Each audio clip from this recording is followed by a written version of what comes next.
Hello guys, welcome back to my YouTube channel. Please subscribe, like and share.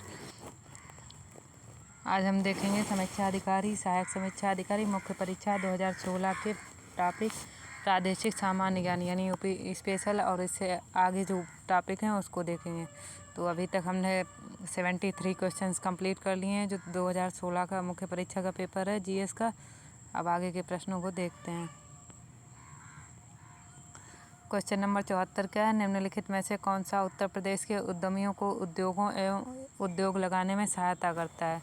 तो question number 74 क्या है कि कौन सा उत्तर प्रदेश के उद्यमियों को उद्योगों में एवं उद्योग लगाने में सहायता करता है? तो सहायता कौन करता है? उद्योग बंधु। लघु एवं मध्यम उद्यमों की स्थापना व वर्तमान इकाइयों के विस्तार एवं विकास के लिए मध्यम व दीर्घ ऋण उपलब्ध कराने हेतु उत्तर प्रदेश विकास निगम की स्थापना। इसकी स्थापना याद रखिएगा। उत्तर प्रदेश विकास निगम की स्थापना कब हुई? 1 नवंबर 1954 को कानपुर में किया गया। और प्रदेश में उद्यमियों को उद्योग लगाने में सहायता प्रदान करने के उद्देश्य से उद्योग बंधु योजना चल रही है। निम्नलिखित क्वेश्चन नंबर 74 कौन सा उत्तर प्रदेश के उद्यमियों को उद्योगों में एवं उद्योग लगाने में सहायता करता है? तो राइट आंसर होगा उद्योग बंधु। लघु एवं मध्यम उद्यमों की स्थापना व वर्तमान इकाइयों के विस्तार एवं विकास के लिए मध्यम व दीर्घ ऋण उपलब्ध कराने हेतु उत्तर प्रदेश विकास निगम की स्थापना 1 नवंबर 1954 को कहाँ की गई थी? कानपुर में। ये भी आपको ध्यान रखना है, कहाँ की गई है? कानपुर में की गई है। कब की गई है? 1 नवंबर 1954 को किसकी की गई है? उत्तर प्रदेश विकास निगम की गई है। और प्रदेश में उद्यमियों को उद्योग लगाने में सहायता प्रदान करने के उद्देश्य से कौन सी योजना चल रही है? उद्योग बंधु योजना। क्वेश्चन नंबर 75 क्या है? ठुमरी के संदर्भ में। क्वेश्चन नंबर 75 देखिए। क्वेश्चन नंबर 75 ठुमरी के संदर्भ में निम्नलिखित में से कौन सा कथन सही है? तो यहाँ पर पूछ रहा है ठुमरी के संदर्भ में निम्नलिखित में से कौन सा कथन सही है? तो पहला कथन क्या है कि ठुमरी की स्थापना कहाँ पर हुई थी? ठुमरी की उत्पत्ति यूपी में हुई थी। दूसरा, ठुमरी सुगम एवं आकर्षक है। तो इसके दोनों कथन सही हैं कि ठुमरी की उत्पत्ति कहाँ पर हुई थी? उत्तर प्रदेश में हुई थी। ठुमरी कैसी है? सुगम एवं आकर्षक है। ठुमरी उत्तर प्रदेश का एक लोक नृत्य है। यह एक सुगम एवं आकर्षक नृत्य कला है। बिंदादीन ने कथक में ठुमरी गायन का प्रवेश किया। तो आपको यहाँ पर क्या ध्यान रखना है कि किसने? बिंदादीन ने कथक में ठुमरी गायन का प्रवेश किया। Question number 76। क्वेश्चन नंबर 76 है नवाब शुजाउद्दौला की बेगम का प्रसिद्ध मकबरा बहू बेगम का मकबरा किस स्थान पर अवस्थित है? तो यहाँ पर क्वेश्चन में क्या पूछ रहा है कि जो नवाब शुजाउद्दौला हैं उनकी बेगम का प्रसिद्ध मकबरा बहू बेगम का मकबरा किस स्थान पर है? कहाँ पर स्थित है? फैजाबाद में। नवाब शुजाउद्दौला अवध के नवाब थे। इनकी पत्नी का नाम बहू बेगम था। इनकी मृत्यु के पश्चात इनका मकबरा फैजाबाद में बनाया गया, जो किस नाम से फेमस है? बहू बेगम के मकबरा के नाम से इसको जाना जाता है। Question number 77। क्वेश्चन नंबर 77 है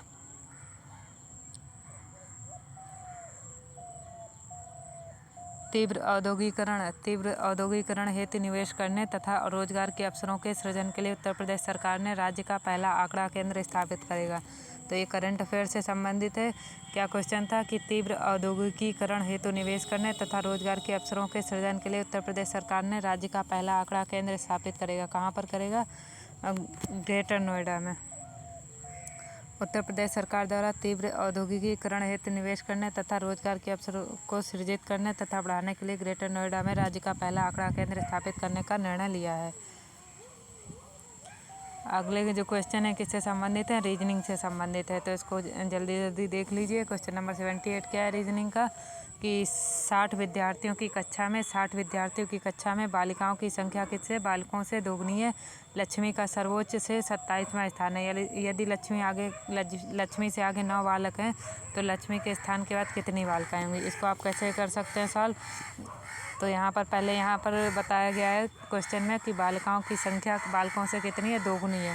तो बालकों की संख्या हम मानेंगे कितनी है? x है। बालिकाओं की संख्या दोगुनी हो जाएगी। तो जो टोटल संख्या है वो कितनी दी गई है? 60 दी गई है। तो इसलिए 2x + x = 60।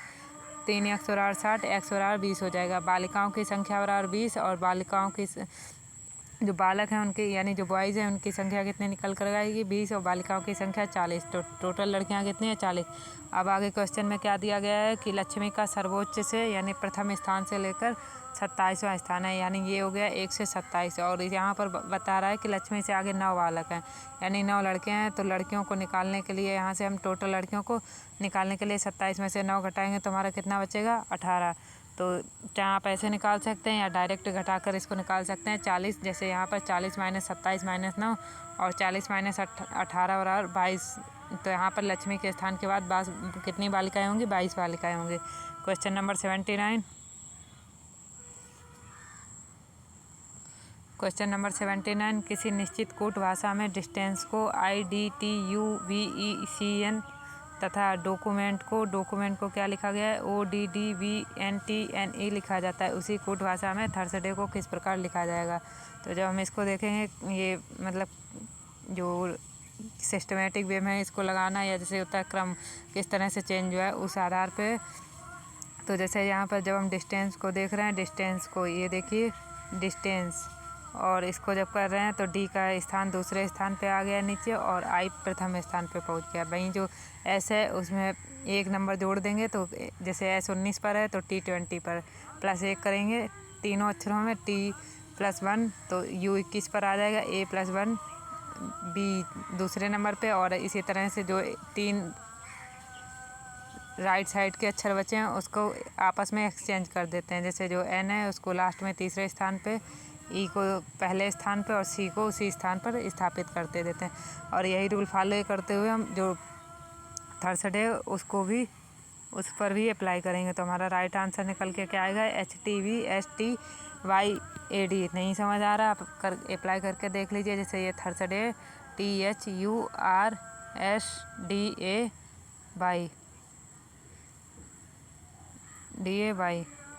तो यहाँ पर टी है, टी को हम रिप्लेस करेंगे यहाँ पर और एच को लाएंगे यहाँ पर, तो ये बनेगा HT। और यू के बाद क्या आएगा, V, R के बाद आएगा S, S के बाद आएगा T, VST। और डी को रिप्लेस करेंगे इधर D, और Y को रिप्लेस करेंगे इधर A। तो ये आ जाएगा हमारा answer HTVSTYAD। Question number 80। Question number 80 क्या है, निम्नलिखित श्रृंखला को पूर्ण कीजिए। यहाँ पर क्या बोल रहा है, सीरीज़ को कंप्लीट करना है। तो 2, 6, 14, 26 क्वेश्चन मार्क 62। तो 2 में कितने जुड़े हुए हैं, जब 6 हुआ है 4, और 6 में कितना जोड़ा है 8, तब 14 हुआ है, 14 में कितना जोड़ा 12, तब 26 बनी है संख्या, और 26 में 16 जोड़ा तब 42 बनी है, और 42 में 62। तो ये कैसे हम घटाकर निकाल सकते हैं कि हमने कितने नंबर जोड़े। जैसे यहाँ पे 6 माइनस 2 किया तो हमारा क्या निकल का है कि हमने 4 जोड़ा है। फिर हमने किया है 14 माइनस 6, तो पता चल गया कि 8 जोड़ा है। तो इसी तरह 4 का दोगुना, जैसे 4 दूनी 8, यहाँ पर आप देख सकते हैं 4 फिर जोड़ा है उसमें, 8 4 12, 12 4 16, या 4 का पहाड़ा आप इसमें ऐड करते जाएंगे बढ़ते क्रम में। Question number 81। क्वेश्चन नंबर 81 है, मेरा भाई मुझसे 562 दिन बड़ा है। तो यहाँ पर पहला जो क्वेश्चन है इसमें हम क्या देख रहे हैं कि मेरा भाई मुझसे 562 दिन बड़ा है, जबकि मेरी बहन मेरे भाई से 75 सप्ताह बड़ी है। यदि मेरी बहन का जन्म मंगलवार को हुआ था तो मेरा जन्म किस दिन हुआ था। तो यहाँ पर पहले तो हम क्वेश्चन को देख लेते हैं कि मेरा भाई मुझसे कितने दिन बड़ा है, 562 दिन बड़ा है। बहन मेरे भाई से कितने दिन बड़ी है, 75 सप्ताह बड़ी है। तो बहन का जन्म कब हुआ था, मंगलवार को हुआ।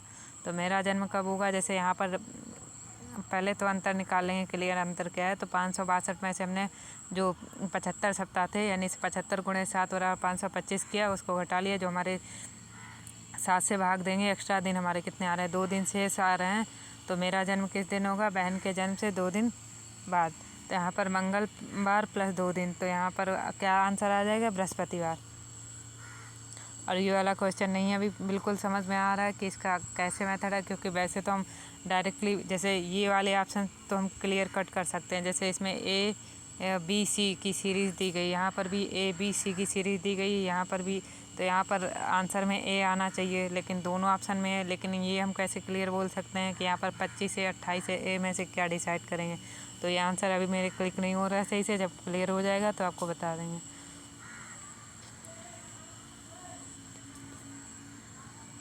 क्वेश्चन नंबर 83 है, श्रृंखला में लुप्त संख्या क्या होगा, यानी मिसिंग नंबर पूछा है। 4, 18 क्वेश्चन मार्क 100, 180, 294, 448। तो आपको बताया था संख्या कैसे पता करेंगे, पहले हम घटा लेंगे तो हमें पता चल जाएगा कितना जोड़ा गया कितना घटा है। जैसे 18 में से 4 गया तो कितना है 14 जोड़ा गया था, 48 में से 18 गया 30, 100 में से 48 गया 52, और 180 में से 100 गया 80, 294 में से 180 114, और 448 में से 154। अब इसमें हमें ये क्रम नहीं मिल पा रहा है तो इसलिए हम इसको भी घटाएंगे। जैसे 30 में से 14 घटाया 16, और 52 में से 30 घटाया 22 आया, और 80 में से 52 घटाया 28, फिर आया 114 में से 80 34, 154 में से 40। तो यहाँ पर जो है जब हम क्रम को देख रहे हैं तो इस तरह से हमें एक सीरीज़ मिल जाएगी कि 16 में हमने फिर 6 जोड़ा है, उसके बाद फिर +6 किया, जैसे +6 करते जा रहे हैं, +6, इससे हमारा राइट आंसर आ जाएगा। और क्वेश्चन नंबर 84 क्या है? क्वेश्चन नंबर 84 है, यदि आप 1 से 100 तक की सारी संख्या लिखेंगे तो कितनी बार 3 लिखेंगे? तो यहाँ पर जब हम जैसे 1 से 100 तक की ही पूछा है, ज़्यादा हार्ड भी नहीं पूछा है, तो आप इसको लिखकर भी काउंट कर सकते हैं कि 1 से 100 तक गिनने पर 20 बार 3 लिखना पड़ता है। जैसे 3, 13, 23, 30, 31, 32, 33, 34, 35, 36, 37, 38, 39, 43, 53, 63, 73, 83, 93। क्वेश्चन नंबर 85, नीचे दिए गए 4 विकल्पों में से 3 एक प्रकार के हैं जबकि एक समूह से संबंधित नहीं, उस एक को चुनिए जो दूसरे से भिन्न है। तो क्वेश्चन नंबर डी में क्या पूछा है कि आर्ट कौन सा है? तो इसमें आर्ट कौन सा होगा? जैसे व्रत किससे संबंधित है? चाप से। टीवी स्क्रीन से, बुक कवर से। तो लैपटॉप चार्जर से नहीं, ये वाला क्रम सही नहीं है।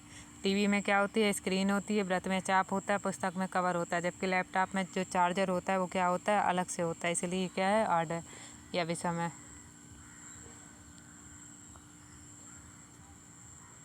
क्वेश्चन नंबर 86 क्या है? यक्ष तथा भाई भाई हैं, ये जो ब्लड रिलेशन है उससे संबंधित प्रश्न है, ज़्यादा हार्ड नहीं है, इजी है। यक्ष तथा भाई भाई हैं, बाई का पिता आर है, टी का भाई एस है। टी का भाई कौन है? एस है। और यस क्या किसका मामा है? एक्स का मामा है। आर का टी से क्या संबंध है? नहीं समझ आ रहा है, आप अपने जो रिलेशंस है उस पर अप्लाई कर लीजिए, तुरंत जैसे आंसर निकल आएगा। जैसे यहाँ पे पूछा गया है यक्ष तथा भाई हैं, तो आपके अगर 2 भाई हैं तो उनको यहाँ पर रख सकते हैं कि यक्ष और भाई का पिता आर है, और टी का भाई क्या है? यस है। यस क्या है? यक्ष का मामा है। किसका मामा है? एक्स का मामा है। तो यहाँ पर पूछ रहा है आर का टी से क्या संबंध है? तो आर का टी से क्या संबंध होगा? ये टी का भाई यहाँ पर दिया गया है तो पति होगा। जैसे यहाँ पर आप देख सकते हैं कि यक्ष और भाई क्या है? आपस में भाई हैं। यक्ष और भाई क्या है? आपस में भाई हैं। टी इसका क्या है? आर क्या है? पिता है। आर पिता है, और टी किसका भाई दिया गया? टी है एस का भाई, और एक्स क्या है? टी की मामा है, तो इसका जब मामा होगा तो यहाँ पर हम डायरेक्ट बता सकते हैं कि आर जो है उसका टी का क्या है? पति है। क्वेश्चन नंबर 87 क्या है? निम्नलिखित तालिका में से लुप्त अंक ज्ञात कीजिए। मिसिंग नंबर पूछा है, तो यहाँ पर मिसिंग नंबर जैसे हम देख रहे हैं कि सभी का वर्क कर दिया है, फिर वर्क करके हमने जोड़ दिया है। चाचा को 16 + 4 + 1 = 21 आ गया। वैसे ही हमें इसको भी निकालना है कि 6 × 36 + 7 × 7 = 49 + 3 × 9। तो 36 49 + 9 = क्या आएगा? 94। तो राइट आंसर क्या आ जाएगा? 94।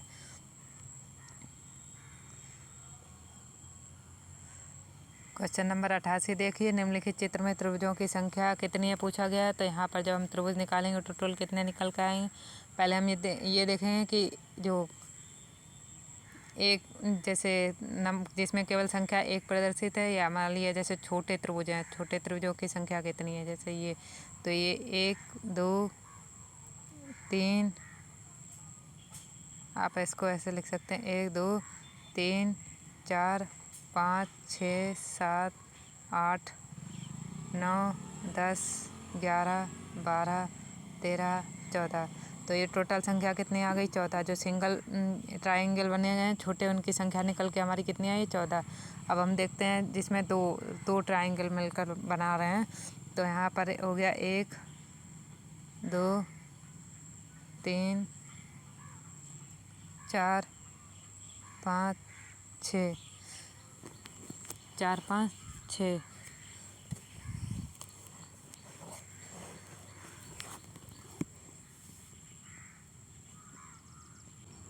छोटे त्रिभुजों की संख्या अभी हमने कितनी निकाली थी? छोटे त्रिभुजों की संख्या हमारी निकल कर आई थी 14। ये हमारे सीधे, चाहे अगर नहीं समझ आ रहा फिर से रिवाइज कर लीजिए। 1 2 3 4 5 6 7 8 9 10 11 12 13 14। तो छोटे त्रिभुज फिर से इसको एक बार देख लीजिए, आपको नहीं अगर समझ में आ रहा है। 1 2 3 4 5 6 7 त्रिभुज ये हो गए। और फिर ये देखिए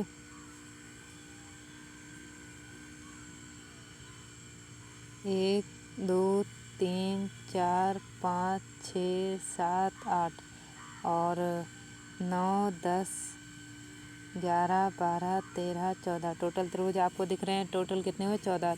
तो यहाँ पर जो संख्या कितनी आ रही है? 14। संख्या कितनी आई निकल कर? छोटे त्रिभुजों की 14 आ रही है।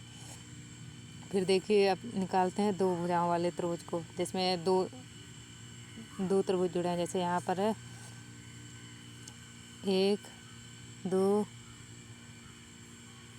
3 4 5 और यहाँ पर देखिए 6। ये सीधे सीधे देखिएगा, फिर से रिवाइज करिएगा। 1 2 3 4 ये हो गए सीधे, और ये हो गया 5 6 5 6 और यहाँ पर आप देख सकते हैं 7 8 9 10। ये तो हमारे हो गए दो वाले जो 10। अब हमारे पास कितने बचे हैं? 14 + 10 हो गए। अब 4 त्रिभुज हमारे सीधे सीधे आपको दिख रहे होंगे। तो 4 त्रिभुज ये देखिए, ये एक बन रहा है त्रिभुज, एक सीधे बन रहा है पूरा। फिर दूसरा ये बन रहा है, दूसरा ये हो गया। और तीसरा देखिए ये बन रहा है, तीसरा। और चौथा देखिए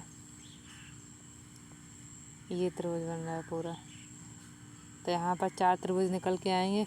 तो टोटल संख्या हमारी निकल कर आएगी 14 + 10 + 4, यानी टोटल त्रिभुज कितने निकल कर आ रहा है? 28। फिर से आप चाहें इसको एक्सप्लेनेशन से समझ सकते हैं। नहीं समझ आ रहा है कि जैसे इसमें नंबर दिए गए 1 2 3 4 5 6 7 8 9 10 11 12 13 14। तो ये हमारे छोटे त्रिभुज की टोटल संख्या कितनी होगी? जो एक अंक से बने त्रिभुज 14, और 2 अंकों से बने त्रिभुजों की संख्या कितनी है? 2 अंक से, जैसे एक त्रिभुज ये हो गया, दूसरा ये हो गया, तीसरा ये, चौथा ये, पांचवा ये, छठा ये, और ये देखिए 7 8 9 10। तो ये हमारे वो कितने हो गए? 10 त्रिभुज हो गए। फिर हम देखेंगे 3 अंकों से बने त्रिभुजों की संख्या कितनी है। तो 3 अंक से बने त्रिभुज हमारे निकल रहे हैं, 3 अंक से बता रहा है। तो एक ये बन रहा है, एक दूसरा ये बन रहा है, तीसरा देखिए, तीसरा त्रिभुज ये निकल रहा है, तीसरा। और चौथा त्रिभुज देखिए ये बन रहा है।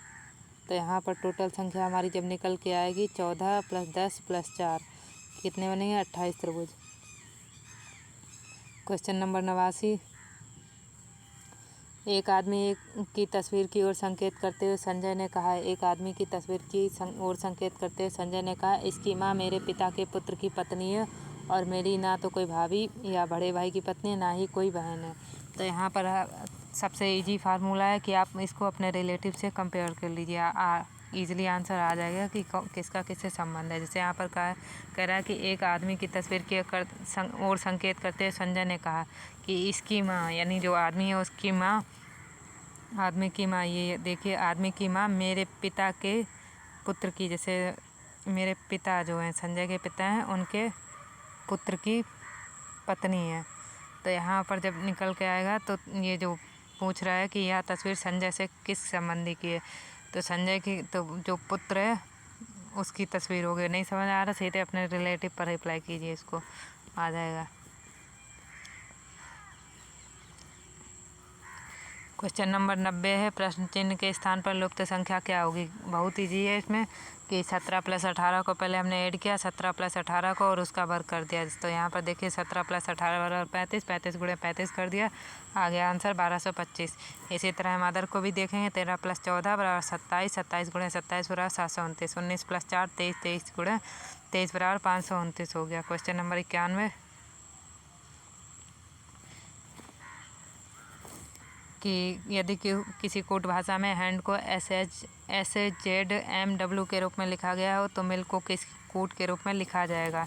तो यहाँ पर क्या बोला है कि जो हैंड है उसको SHZMW के रूप में लिखे तो मिल को किस कर, तो यही रूल हम फॉलो करेंगे जो इसमें अप्लाई हो। जैसे हैंड है तो हैंड में हमने 8 + 19 जोड़ा, यानी टोटल योग हमारा आना चाहिए 27। जैसे जो एच है किस नंबर पर है अल्फ़ाबेटिकल सीरीज में, तो 8वें नंबर पर, और 27 बनाने के लिए हमें कितना जोड़ना पड़ेगा 19। तो यहाँ पर 19 को एस कितने नंबर पर आ रहा, 19 वैसे ही 1 है। इसके बाद जेड कितने आएगा 26, तो मिलकर बनेगा 27, 14 एम 13 27, और 4 + 23 27 हो गया। इसी तरह जब मिल का देखेंगे, मिल कितने एम कितने नंबर पर है 13, एन कितने 14 हो गया 27, आई कितने पर है 9 पर है, और आर कितना पर है 18, तो एन आर, और एल कितने पर है 12 पे, तो ओ 15 पे, 27 के 11 पे है, तो पी 16 पे। तो हमारा राइट आंसर क्या आएगा NROP। क्या निकल कर आया NROP। अब जो अगले क्वेश्चन है करंट अफेयर से संबंधित है, हमें पूरा डिटेल में नहीं देखना है, बस ये देखना है अपडेट के रूप में कि इसमें क्या संबंधित था। तो यहाँ पर है जैसे 92 कि भारतीय अर्थव्यवस्था, भारतीय पैटर्न को समझने के लिए हमें करंट अफेयर के केवल प्रश्नों को देखना है, जो ज़्यादा इंपॉर्टेंट होगा उसकी डिटेल भी देखेंगे। तो भारतीय अर्थव्यवस्था में वस्तु एवं सेवा कर गुड्स एंड सर्विस टैक्स का संग्रहण पूछा गया अक्टूबर 2020 में रहा है। तो ये याद करने वाला प्रश्न है, इसको स्किप कर दीजिए, केवल पैटर्न को फॉलो कीजिए। क्वेश्चन नंबर 93 क्या है। क्वेश्चन नंबर 93, नागरिकता संशोधन विधेयक 2019 संसद से कब पारित किया गया। तो ये हमारे आगे भी काम आएगा एग्जाम में। तो ये कब पारित हुआ है 12 दिसंबर 2019 को। क्या पूछ रहा है कि नागरिकता संशोधन विधेयक यानी सिटीजनशिप अमेंडमेंट बिल कब पास किया गया पार्लियामेंट के द्वारा। तो ये पास किया गया 12 दिसंबर 2019 को। नागरिकता संशोधन विधेयक 2019 लोकसभा के द्वारा 9 दिसंबर, राज्यसभा द्वारा 11 दिसंबर 2019 को पारित हुआ था। अतः स्पष्ट है कि संसद द्वारा यह विधेयक 11 दिसंबर को पारित हुआ, जबकि राष्ट्रपति द्वारा इस विधेयक पर 12 दिसंबर को हस्ताक्षर किए गए। तत्पश्चात ही यह विधेयक कानून बन गया। राष्ट्रपति संसद का अंग होता है, अतः नागरिकता संशोधन विधेयक को संसद माना जाएगा। क्वेश्चन नंबर 94 क्या है। राष्ट्रपति ट्रंप के कार्यकाल के दौरान, क्वेश्चन नंबर 94, राष्ट्रपति ट्रंप के कार्यकाल के दौरान संयुक्त राज्य अमेरिका किन संधि और समझौतों से अलग हुआ। तो यहाँ पर ये ध्यान रखना है कि कौन राष्ट्रपति हैं, ट्रंप है, उनके कार्यकाल के दौरान यूएसए। ये हमारे आगे जो एग्ज़ाम्स हैं उसमें काम आ सकता है कि अमेरिका ने किस संगठन को छोड़ा था अपडेट के रूप में। तो ईरान परमाणु समझौता सही है, पेरिस संधि को भी छोड़ा था, मुक्त आकाश संधि यानी ओपन स्काई ट्रीटी। तो अमेरिकी राष्ट्रपति डोनाल्ड ट्रंप के साथ इनका शासनकाल 2016 से 20 तक में अमेरिका ने ईरान परमाणु समझौता, पेरिस समझौता 2015 और मुक्त आकाश संधि यानी ओपन स्काई ट्रीटी से स्वयं को अलग कर लिया था। क्वेश्चन नंबर ये भी करंट का है। क्वेश्चन नंबर 95, भारतीय फिल्म एवं टेलीविज़न संस्थान के शासी परिषद के अध्यक्ष पद पर किसे सितंबर 2020 में नामित किया गया। क्या पूछ रहा है कि जो council of film and television institute है तो उसका चेयरमैन कौन घोषित किया गया। अगला क्वेश्चन है, हम इसके आंसर नहीं देखेंगे क्योंकि करंट का है, तो अपडेट क्वेश्चन से हमें को रिलेट करना। क्वेश्चन नंबर 96 क्या है। कौन भारतीय मूल की महिला नवंबर 2020 में न्यूजीलैंड के सर्वप्रथम मंत्री बनी। इसको भी आप स्किप कर दीजिए। क्वेश्चन नंबर 97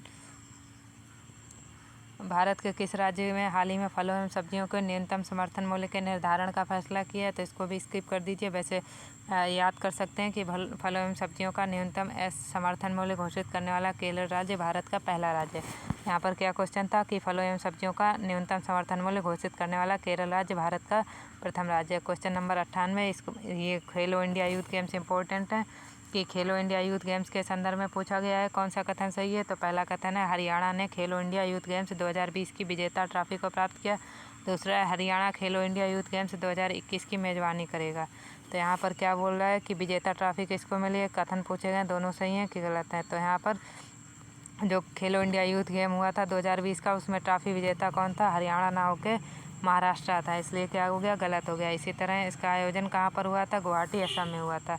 तो इसका केवल 2 विकल्प सही है। और अगले वर्ष 2021 में इसकी मेज़बानी कौन करेगा, तो हमें अपडेट में ये ध्यान रखना है कि जो 23 में होंगे या 24 में होंगे उनकी मेज़बानी कौन कर रहा है और उनका विजेता कौन है। क्वेश्चन नंबर 99, पाकिस्तान के विज्ञान एवं प्रौद्योगिकी मंत्री फवाद चौधरी क्यों खबर में रहे। तो इसके कारण पूछा गया खबर में रहने का। जैसे इसका कारण था कि नेशनल असेंबली में बोलते हुए पाकिस्तान को पुलवामा का श्रेय देने के कारण। क्वेश्चन नंबर 100, सितंबर 2020 में मनाए गए विश्व पर्यटन दिवस का सूत्रवाक्य क्या था। आज का टास्क आपका ये है कि आपको ये बताना है कि जो विश्व पर्यटन दिवस है 27 सितंबर को मनाया जाता है, इसकी थीम क्या हुई, ये आपको अपडेट रखना है। चाहे आप इसको अलग नोट कर सकते हैं कि जब पेपर आएगा तो उसमें हमें ये ध्यान करके रखना है कि विश्व पर्यटन दिवस की थीम वाक्य क्या है। क्वेश्चन नंबर 101, सूक्ष्म लघु एवं मध्यम अधिनियम 2020 के विषय में निम्नलिखित कथनों पर विचार कीजिए। तो इकोनॉमी से रिलेटेड है, करेंट का भी क्वेश्चन है कि consider the following statements about micro मतलब सूक्ष्म हो गया, स्मॉल मतलब लघु, मीडियम मतलब मध्यम, माइक्रो स्मॉल एंड मीडियम, इसकी फुल फॉर्म भी आपको ध्यान रखनी है। एम मतलब माइक्रो, एस मतलब स्मॉल, एम मतलब medium. Micro small and medium enterprises act 2020 के संदर्भ में पूछा गया है। पहला कथन क्या है, पहला है भारत सरकार ने 13 मई 2020 को आत्मनिर्भर भारत पैकेज के अंतर्गत एमएसएमई की नई परिभाषा घोषित की है। दूसरा है यह बदली परिभाषा 1 जून 2020 से प्रभावी होगी। और तीसरा है नई परिभाषा में विनिर्माण तथा सेवा क्षेत्र की इकाइयों में वर्गीकरण का एक समान सूत्र अपनाया गया। तो इसके कौन सा राइट आंसर होगा, केवल एक सही है और 3 सही है, केवल 1 और 3 सही है। तो ये परिभाषा कब से लागू हो रही है, 1 जून से लागू ना होकर कब से हो रही है, 1 जुलाई से, तो इसलिए गलत है। तो इसको रिवाइज कर लीजिए कि एमएसएमई एक्ट है 2020, एमएसएमई एक्ट 2020, तो इसके भारत सरकार ने 13 मई 2020 को आत्मनिर्भर भारत पैकेज के अंतर्गत एमएसएमई की नई परिभाषा घोषित की है। और यह बदली परिभाषा 1 जून से प्रभावी ना होकर कब से प्रभावी, 1 जुलाई से। नई परिभाषा में विनिर्माण तथा सेवा क्षेत्र की इकाइयों में वर्गीकरण का एक समान सूत्र अपनाया गया है।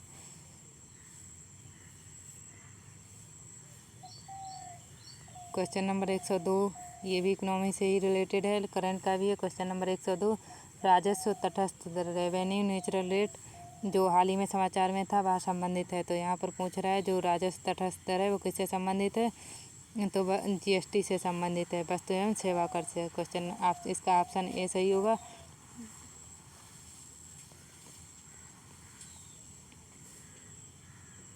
राजस्व तटस्थ दर वह दर है जिस पर कर राजस्व केंद्र एवं राज्यों के लिए एक ही रहता है। राजस्व तटस्थ दर का संबंधित एवं वस्तु सेवा कर जीएसटी से है।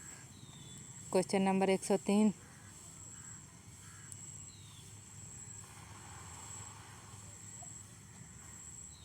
क्वेश्चन नंबर 103 है, भारत में ब्रिटिश शासनकाल में उत्तर प्रदेश के किस स्थान को रंग थिएटर के रूप में जाना जाता था। क्वेश्चन नंबर 103 है, भारत में ब्रिटिश शासन काल में उत्तर प्रदेश के किस स्थान को रंग थिएटर के नाम से जाना जाता था। तो ये किसको जाना जाता था, जीपीओ लखनऊ। रंग थिएटर के रूप में ब्रिटिश काल में जीपीओ लखनऊ प्रसिद्ध था, जो अंग्रेजों के मनोरंजन का एक प्रमुख स्थल था। क्वेश्चन नंबर 104, क्वेश्चन नंबर 104 है, इसमें 1 मिनट देख लेते हैं कितने क्वेश्चन बचे हैं, टाइम के अकॉर्डिंग इसको करना है कंप्लीट। क्वेश्चन नंबर 104 अटल टनल से संबंधित पूछा गया है और इसका निर्माण सीमा सड़क संगठन द्वारा किया गया। यह मनाली और लाहौल स्पीति घाटी को जोड़ती है। यह हिमालय के पीर पंजाल पर्वत श्रृंखला के मध्य स्थित है। यह भारत के लिए सामरिक दृष्टि से महत्वपूर्ण है। तो इसके चारों विकल्प सही हैं। क्या सही है कि इसका निर्माण किसने किया, अटल टनल का, सीमा सड़क संगठन यानी बॉर्डर रोड्स ऑर्गेनाइजेशन ने किया।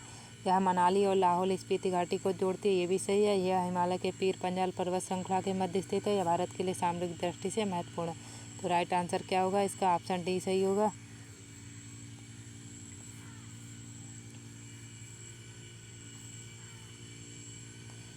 अटल टनल, जिसका उद्घाटन 3 अक्टूबर 2020 को पीएम के द्वारा किया गया। इसका निर्माण सीमा सड़क संगठन ने किया। यह मनाली और लाहौल स्पीति घाटी को जोड़ती है। हिमालय के पीर पंजाल पर्वत श्रृंखला में स्थित है। यह भारत के लिए सामरिक दृष्टि से महत्वपूर्ण है। क्वेश्चन नंबर 105, मालाबार नौसैनिक अभ्यास पूछा गया। इसमें शामिल कौन कौन से देश हैं? तो इसमें आपको पता होगा कि भारत, संयुक्त राज्य अमेरिका यानी यूएसए, जापान और ऑस्ट्रेलिया संबंधित है। तो इसको क्वाड गठबंधन के सदस्य, जो क्वाड गठबंधन है, यूएसए, भारत, जापान और ऑस्ट्रेलिया शामिल थे। इस अभ्यास की शुरुआत कब से हुई थी? 1992 में। अगला क्वेश्चन करंट का है, तो उसको आपको अपडेट कर लेना है कि फ्रेंच ओपन 2023 में महिला एकल का खिताब किसने जीता। केवल इतना इसमें करना है। फिर है भारत में जन्मे बोवेल राम कलावन हाल ही में किस देश के राष्ट्रपति निर्वाचित हुए। यहाँ पर क्वेश्चन नंबर 107 में क्या है कि भारत में जन्मे बोवेल राम कलावन हाल ही में किस देश के राष्ट्रपति निर्वाचित हुए हैं। तो ये सेशेल्स द्वीप के हैं, लेकिन हमें सारे आंसर नहीं याद करने, केवल स्किप कर देना है। और अगला क्वेश्चन नंबर है 108, 31 अक्टूबर 2020 को भारत में पहली समुद्री हवाई जहाज ने कहाँ से उड़ान भरी है। क्या पूछ रहा है? 31 अक्टूबर 2020 को भारत में पहली समुद्री हवाई जहाज ने किस स्थान से कहाँ से उड़ान भरी है। लोकेशन पूछी गई है। क्वेश्चन नंबर 109 मोस्ट इम्पोर्टेंट है पीसीएस के लिए भी, अदर एग्ज़ाम के लिए। तो इसमें बस डिफरेंट इतना, इसको ज़्यादा डीप में पूछा गया कि मतलब ज़्यादातर अदर एग्ज़ाम में केवल प्रेजेंट की पूछता है, इसमें पिछली भी पूछ ली गई कि कहाँ पर हुई थी।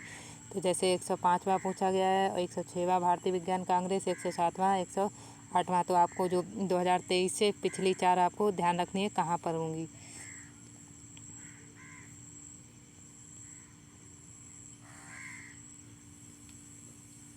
क्वेश्चन नंबर 110, निम्नलिखित अरब देशों में से किसने इजराइल के साथ संबंध सामान्य नहीं किए। तो ये करंट अफेयर का है कि निम्नलिखित अरब देशों में से किसने इजराइल के साथ संबंध सामान्य नहीं किए। तो किसने नहीं किए? कुवैत ने। तो देशों में से कुवैत को छोड़कर शेष 3 देशों का इजराइल के साथ संबंध सामान्य है। तो यूएई ने भी इजराइल के साथ ऐतिहासिक संबंध स्थापित करने के लिए शांति समझौता किया। वर्तमान में मिस्र, जॉर्डन, यूएई, बहरीन और सूडान के साथ इजराइल के संबंध कैसे हैं? सामान्य। लेकिन किसके साथ सामान्य नहीं है? कुवैत के साथ। अब विविध मिसलेनियस के क्वेश्चन है।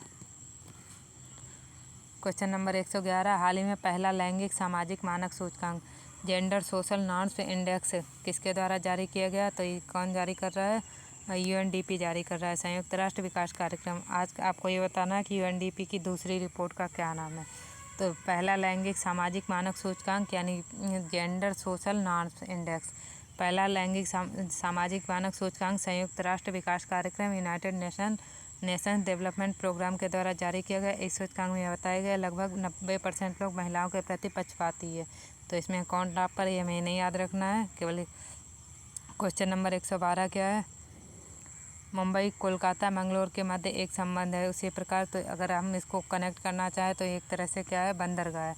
जैसे बता रहा है मुंबई, कोलकाता, मंगलोर। तो जीएस आपने जब पढ़ा होगा पता होगा कि ये जो मंगलोर है किस में आता है? बंदरगाह में आता है, यानी पोर्ट में आता है। तो वही कोचीन भी, केरल भी शहर एक बंदरगाह है। क्वेश्चन नंबर 113 पूछ रहा है निम्नलिखित शब्दों को सार्थक क्रम में व्यवस्थित कीजिए। क्वेश्चन नंबर 113, निम्नलिखित शब्दों को सार्थक क्रम में व्यवस्थित कीजिए और नीचे दिए गए कोड से सही उत्तर चुनिए। तो यहाँ पर जब क्रम में व्यवस्थित करेंगे, जैसे उत्तर प्रदेश है, ब्रह्मांड है, प्रयागराज है, विश्व है, भारत। क्रम में हमें व्यवस्थित करना है। तो सबसे पहली छोटी यूनिट क्या है? प्रयागराज। सबसे पहले क्या आएगा? प्रयागराज। दूसरे नंबर पे क्या आ रहा है? पहले आप देखिए प्रयागराज को आपको क्रम में लगाना है। उसके बाद आएगा उत्तर प्रदेश। उत्तर प्रदेश किस में आता है? भारत में। और भारत किस में आता है? विश्व में। विश्व के बाद बड़ी यूनिट क्या होगी? ब्रह्मांड। तो कालक्रम से निकल के क्या आएगा? प्रयागराज, उत्तर प्रदेश, भारत, विश्व, ब्रह्मांड। क्वेश्चन नंबर 114, ये योजनाओं से संबंधित है। Atal mission for rejuvenation and urban transformation, AMRUT योजना।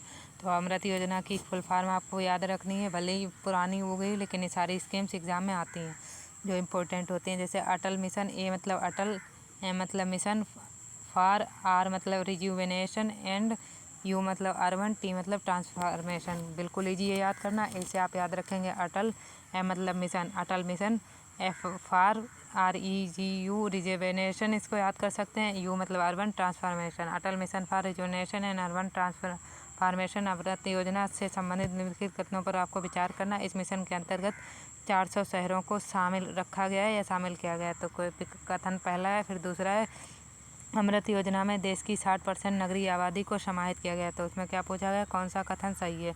तो केवल दूसरा कथन सही है, पहला कथन सही नहीं। क्यों नहीं सही है? क्योंकि इसमें 400 शहरों को नहीं, कितने 500 शहरों को कवर करने का टारगेट रखा गया है। तो इसको एक बार डिटेल में देख लीजिए कि अटल मिशन है क्या। Atal mission for rejuvenation and urban transformation AMRUT योजना की शुरुआत कब हुई है? 2015 में। सीधे याद रखिए, जो अमृत आया कब आया? नीति आयोग से आया, याद हो जाएगा। तो जिसका उद्देश्य सभी शहरों में जल आपूर्ति करना, साफ सफाई और सीवेज कनेक्शन प्रदान करना है। इस मिशन के अंतर्गत 500 शहरों को रखा गया। देश की 60% नगरीय आबादी को यह क्या करती है? समाहित करती है। क्वेश्चन नंबर 115 ज़्यादा डीप में है। जैसे गुलाबी गैंग आंदोलन कोई नहीं याद करके बैठता है कि जो गुलाबी गैंग मूवमेंट है उसका संस्थापक कौन है? तो इसके संस्थापक हैं संपत पाल। गुलाबी गैंग आंदोलन की शुरुआत वर्ष 2006 में संपत पाल देवी के द्वारा किया गया था। जो गुलाब गैंग मूवी है वो शायद आपने देखी होगी, अगर उसमें डिटेल बताई होगी तो शायद ये क्वेश्चन हो सकता था।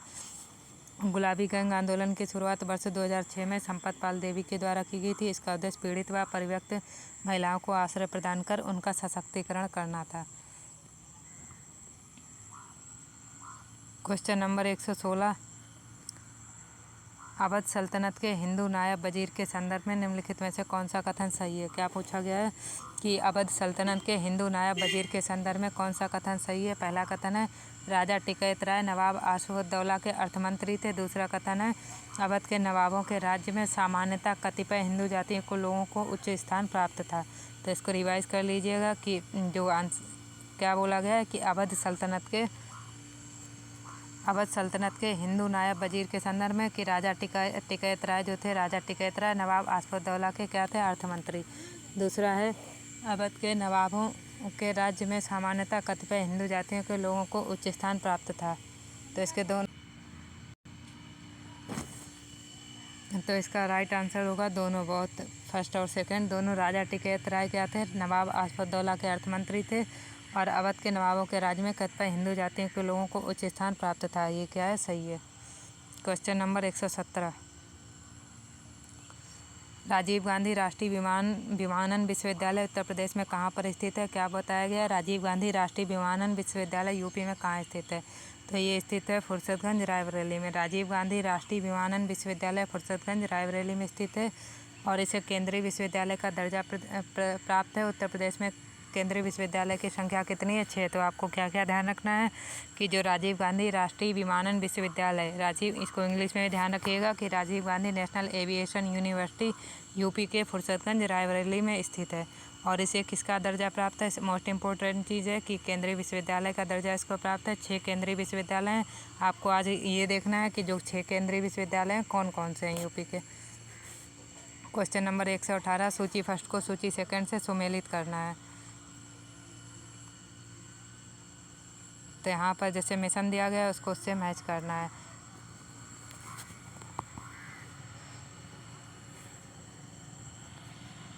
पहला क्या है कि राष्ट्रीय संवर्धित ऊर्जा क्षमता mission, national mission for enhanced energy efficiency, national mission for enhanced energy efficiency, राष्ट्रीय संवर्धित ऊर्जा क्षमता मिशन। दूसरा है राष्ट्रीय जल मिशन।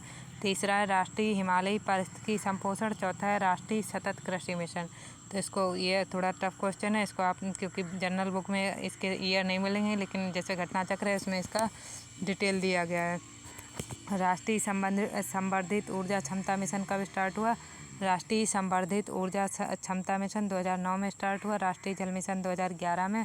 राष्ट्रीय हिमालय पारिस्थितिकी संपोषण मिशन 2014 में। राष्ट्रीय सतत कृषि मिशन 2008 में।